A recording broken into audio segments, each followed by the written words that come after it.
বাঁশ আর বেতের গল্পের শুরুটা হয় এক টুকরো স্বপ্ন দিয়ে, যে স্বপ্নের পরিণতি বসার ঘরের চেয়ার, দোলনা কিংবা মগডুলির রূপে।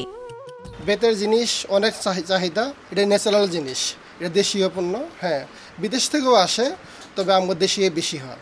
তবে এটার একটা উপকারে আছে যে ন্যাচারাল জিনিস দেখতে সুন্দর।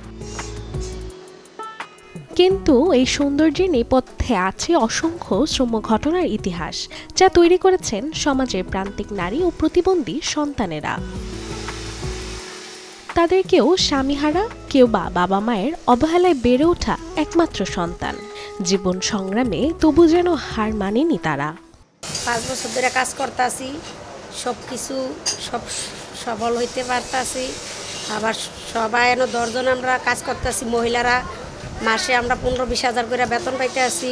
বেতের আর বাঁশের এগুলা মানে আমাদের তো অনেক দিন ধরে করতেছে না, আমাদের কাছে ভালোই লাগতেছে, আর যে আপারা করে তাদের কাছেও ভালো লাগতেছে। দুহাতের শক্তিকে পুঁজি করে তারা গড়ে তুলেছে শিল্পপণ্য, যা শহরের অভিজাত শোরুমে বিক্রি হচ্ছে হাজার হাজার টাকায়।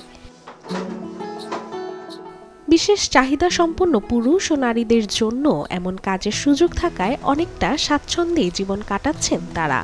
প্রতিবন্ধীরা মানে না বুঝলেও আমি বোঝাই দেই, বোঝানোর পরে কাজ শেখে আর কি। এটা কোনো সমস্যা হয় না, এগারো সংসার ভালো চলে, আমরাও চলতে পারি আর কি।